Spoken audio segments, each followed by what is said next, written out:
nagtatago si Lord dahil naku, medyo makatangkaran yung mga kasama natin ngayon. Ang ilang miyembro, of course, of the newly crowned champion team ng UAP Season 86 Men's Volleyball Team, the National University Bulldogs. Ayan, palakpakan nyo yung mga sarili. We have Budin, we have Mano Sumagi, and si Cla Velostrino.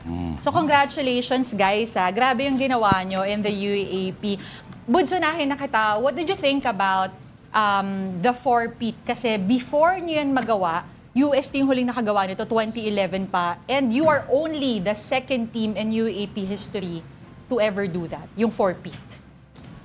Malaking impact sa amin, hindi lang sa amin, pati siyempre sa NU community na nagawa namin yung goal namin na mag-champion ngayong season.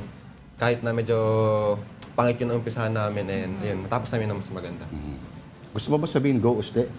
Denise? Hindi. Tapos- Dapat maging objective ka kasi. Oh, wala naman akong sinabi. Ayun nga, tinatanong Oh. lang kita. Marami na ba kayong gift certificates galing sa SM? Wala. Wala pa. Naghihintay pa lang po. Wink, wink, wink. Okay. Wink, wink, wink. O sige, speaking of UST, naka-silver sila, no? Sila yung second place. Ikaw, Mano, silver ke nung first year mo, tas 4 na sunod-sunod na championship up until your last year. Pero ano ba yung impact of getting a silver para i-push nyo lalo yung sarili nyo, kayo as a team, to be able to get this feat, yung 4-peat? Siyempre po, una po dun is, yung katulad nga po sa akin, nag-silver ako. Yung lahat po ng lapses namin dun sa silver na yun, in-apply po namin dun sa mga next season. Katulad ng ano? Like, yung mga pagkukulang po namin. Inote mo na. Yung mga pagkukulang po Ano na namin. ako Spy. Isasplot ko to sa As UST. a team na po. Okay. Tapos, ayun nga po, in-apply lang po namin yung in-apply kada year. And then, ayun, hopefully po na nakuha naman po namin yung championship po. Totoo ba na mas masakit talaga second place? Parang Mas, almost but not quite, ganon.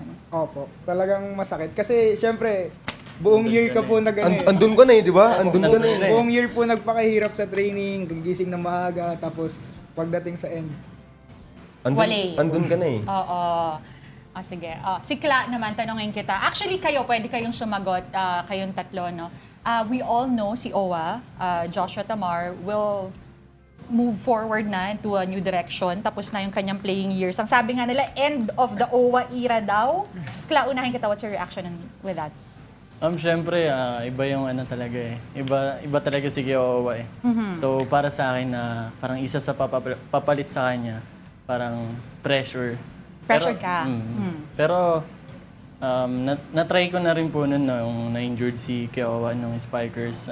Ako ginamit, siguro konting training pa para malamangan o mapantayin ko pa si Kiowa. Ano ba yon? Yun ba yung standard na hinahabol mo ngayon? Kung ano yung nadala ni Owa into this NU community? Yes po, kasi sa lahat ng playing years niya po, champion. 10 years, di ba? Tama ba? Kapag nadinig ko ever since kahit nung before college pa, Nag-champion. nag-champion na siya, Opo. parang 10 championships Tinalo nga siya. po nila kami sa palarong pambansa. May hugot ka. Oh, may malalim akong tanong Bukas pa ba yung Hepalin? At saan ang pinakamasarap kumain din? Yung Hepalin po, sarado na po. Sarado na? Bakit? Hindi Madami ko lang nang po nagkasakit. Ano? Hindi ko lang po alam. Yun ang end of may an pumalit era na talaga. Ay, napanira talaga yun. May pumalit na po. Hindi, kasi sa mga atleta, kayo ba pag pinapayagan ba kayo na kumain sa labas? Kanya, hindi kayo sigurado minsan doon sa, di ba? Sa kinakainan ninyo. Paano bang sistema sa ganun? Pinapayagan naman. Pinapayagan naman. Payagan. Pero pag season na po, medyo po kami, nag-iingat. Aha. Para Speak of- iwas sakit po. Kasi this season po kasi medyo nagkaroon kami ng problema eh. Ang daming nagkakasakit sa team namin. Paanong sakit? Anong mga pinagdaanan? Isulat mo ulit. Nagkakalagnat, yung iba po.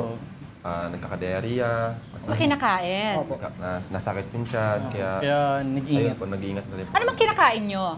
Kasi syempre naging atleta rin ako, no? I know for a fact na okay lang mag-load up, especially kapag season, kasi grabe yung ensayo. Kayo ba, binabago nyo pa yung diet nyo on and off seasons? Actually, wala naman po. Ano lang, less lang kami masyado sa mga matatamis na inumin. Oh, Ma-sugar po. bakit? Akala ko okay ang sugar. Hindi po namin alam eh. Yun ang sabi. yun po yung sabi eh. Umuha ka na lang. Carbohydrates, okay lang. In moderation. Opo. Okay, o sige. Since nag-champion nga kayo for Pete, it is a historic feat para nga sa NU community. Kamusta naman yung celebration? Oo. Paano? Ganun-ganun na lang ba yun? Oo. Wala ba tayo dyan? Actually po, ano po, sa 28 po, Yun, no? Ano dun meron? sa Cali Hoxton po, nandun po yung celebration ng women's and men's. Bali. Parang ipapasara po yung street ng Buong Hoxton. street. Ayan, Boom. social. Tapos may party kayo, ganon. Imbitado ba yung mga taga-Espanya Oo, doon? dapat lang namin sampalok lang din, no? Sisilip-silip na lang sila doon. Sige, ano? Sorry, Oh. kailangan ko tanong to. Ang impression ko sa lahat ng volleyball players ay Matangkad. tangkad. Sorry, pero Mano. paano ka hindi, sorry, Mano, paano ka hindi napasok sa basketball? Ano? Doon ako sa...